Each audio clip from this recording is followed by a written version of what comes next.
ماں باپ کی وفات کے بعد پھوپھو مجھے اپنے گھر لے آئی۔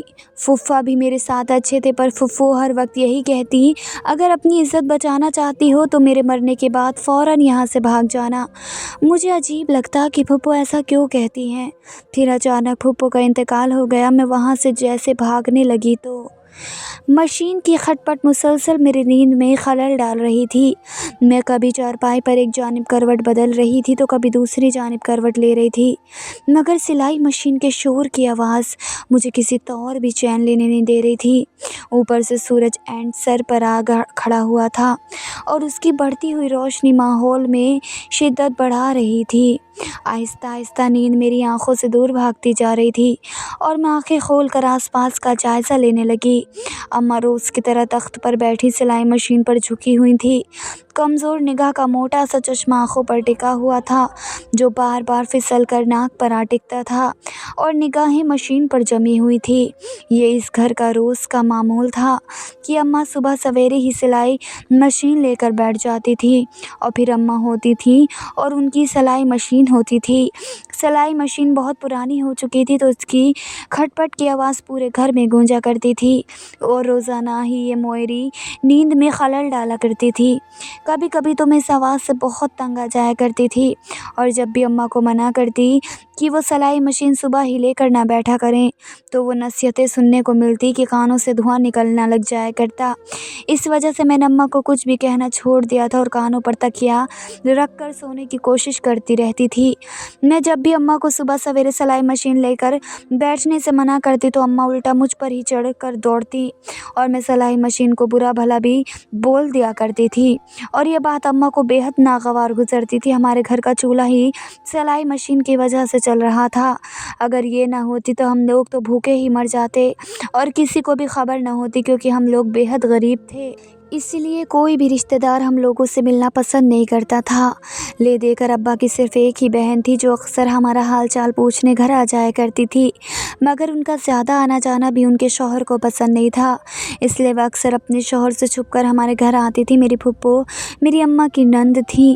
وہ مجھ سے اور اماں سے بہت پیار کرتی تھی، کیونکہ جب بھی اکثر وہ ہمارے گھر آتی تھیں تو یہی بات کرتی تھی۔ ان کے ماں باپ یعنی میرے دادا دادی کے مرنے کے بعد میری اماں نے انہیں اولاد کی طرح پالا تھا، اور ان کی شادی بھی اماں نے ہی کروائی تھی۔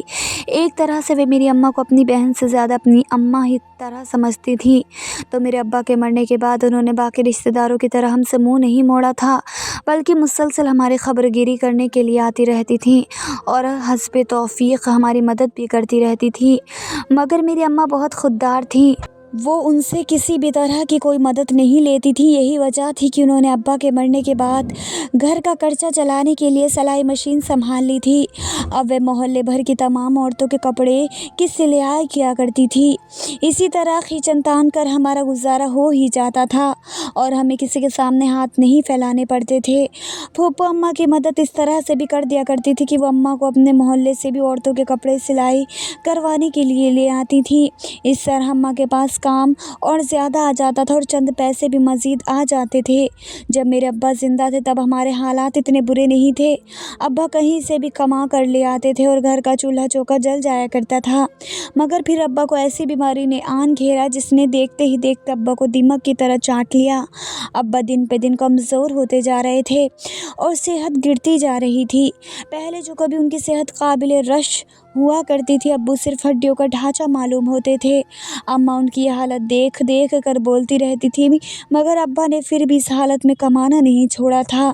وہ اپنے دم بخوبی پوری طرح کر رہے تھے۔ آہستہ آہستہ جب ابا کی طبیعت زیادہ خراب ہوتی گئی تو ان کی ہمت بھی جواب دیتی گئی۔ اب وہ بستر سے اٹھنے کے قابل بھی نہیں رہے تھے۔ میں اور اماں ان کی یہ حالت دیکھ کر چھپ چھپ کے آنسو بہاتے رہتے۔ جس قدر ابا تکلیف میں اس دنیا سے گئے تھے، ہم ان کے لیے بس یہی دعا کرتے رہتے تھے کہ ان کے لیے آسانی ہو جائے، کیونکہ ان کی یہ حالت دیکھ دیکھ کر ہمارا دل جلتا تھا۔ اور پھر ایک دن زندگی نے ابا سے منہ موڑ لیا اور موت ابا پر مہربان ہو گئی۔ وہ دن ہمارے لیے قیامت کا دن تھا۔ ہمارے واحد سہارا اس دنیا سے چلا گیا تھا۔ ابا کے جانے کے بعد میں اور اماں بالکل ہی خالی ہاتھ رہ گئے۔ گھر میں جو بھی جمع پونجی تھی وہ سب ابا کی دوائیوں پر لگ چکی تھی۔ اب ہمارے پاس گھر میں پھوٹی کوڑی بھی نہیں تھی۔ ایسے میں میری پھپھو نے ہماری بہت مدد کی۔ انہوں نے ہمارے گھر سے سلائی مشین لا کر اماں کو دے دی تاکہ اس طرح ہمارے گھر کا چولہا جلتا تھا۔ یہ ایک وجہ تھی کہ ہم لوگ پھپھو کی بہت قدر کرتے تھے، کیونکہ ایک وہی واحد رشتہ دار تھی جو برے وقت میں ہمارے کام آئی تھی، ورنہ سارے اپنوں نے ہم لوگوں سے منہ موڑ لیا تھا۔ ایک دن پھپھو خوشی خوشی ہمارے گھر آئی اور اماں کو بتایا کہ انہوں نے میرے لیے ایک بہت اچھا رشتہ تلاش کیا ہے۔ انہوں نے اپنی کسی محلے کی سہیلی سے میرے رشتے کا ذکر کیا تھا، تو ان کی اس محلے کی سہیلی نے میری پھپھو کو ایک رشتہ بتایا تھا۔ جب پھپھو نے اس کے بارے میں سنا تو انہیں یہ رشتہ ٹھیک لگا اور وہ اماں سے بات کرنے چلی آئیں۔ اماں تو پہلے ہی اس انتظار میں بیٹھی تھی کہ کہیں سے کوئی اچھا رشتہ آئے اور وہ میرا بوجھ اپنے سر سے اتار پھینکے، کیونکہ جب سے ابا اس دنیا سے گئے تھے اماں بہت کمزور ہو کر رہ گئی تھی۔ وہ چاہتی تھی کہ اپنی زندگی میں وہ بھی شادی کر دے اور میں اپنے گھر کی ہو جاؤں تاکہ وہ سکون سے مر سکے، مرنے کے بعد ان کے دل پر کوئی بوجھ نہ ہو۔ جس طرح سے ابا میری شادی کا بوجھ لیے اس دنیا سے چلے گئے تھے، آخری وقت میں وہ اماں کو یہی کہتے رہے کہ کاش میری آنکھوں کے سامنے میری بیٹی اپنے گھر کی ہو جاتی تو میں سکون سے مر جاتا اور میرے دل پر کوئی بوجھ نہ ہوتا۔ اور اب جب پھپھو یہ میرا رشتہ لے کر آئیں تو اماں کی خوشی کا کوئی ٹھکانہ نہیں تھا۔ چند دن بعد پھپھو کے ساتھ لڑکے والے مجھے دیکھنے آئے۔ اماں نے کچھ کہے بغیر انہیں اپنے گھر کے تمام حالات سے آگاہ کر دیا تھا کہ وہ کوئی اتنا زیادہ دہیج نہیں دے سکتی ہیں۔ ابا کے مرنے کے بعد گھر سے ساری جمع پونجی ختم ہو گئی ہے اور اب جو کچھ وہ کماتی ہیں ان لوگوں کے کپڑے سی کر گزارا کرتی ہیں۔ یہ سب سننے کے بعد لڑکے والوں کے ماتھے پر بل پڑ گئے تھے۔ ان کی بدلتی ہوئی تیاریاں دیکھ کر اماں نے ان سے کہا کہ وہ پھر بھی اپنی استطاعت کے مطابق جہیز کا انتظام ضرور کریں گی۔ اس بات پر وہ لوگ خوش ہو گئے۔ اس طرح میرا رشتہ طے کر دیا گیا اور چند مہینے بعد شادی کی تاریخ رکھ دی۔ یہ وقت بھی اماں نے ان سے بہت مشکلوں سے لیا تھا، ورنہ وہ لوگ تو 2 ہفتے میں ہی شادی کی تاریخ مانگ رہے تھے۔ اتنا جلدی شادی کرنے کے لیے اماں کے پاس کوئی وسائل موجود نہیں تھے، اس لیے اماں نے ان سے کچھ مہینوں کا وقت مانگا تھا۔ آہستہ آہستہ دن گزرتے جا رہے تھے اور شادی کا دن قریب آتا جا رہا تھا۔ میری شادی کے لیے پیسوں کا انتظام کہیں سے بھی نہیں ہو پا رہا تھا۔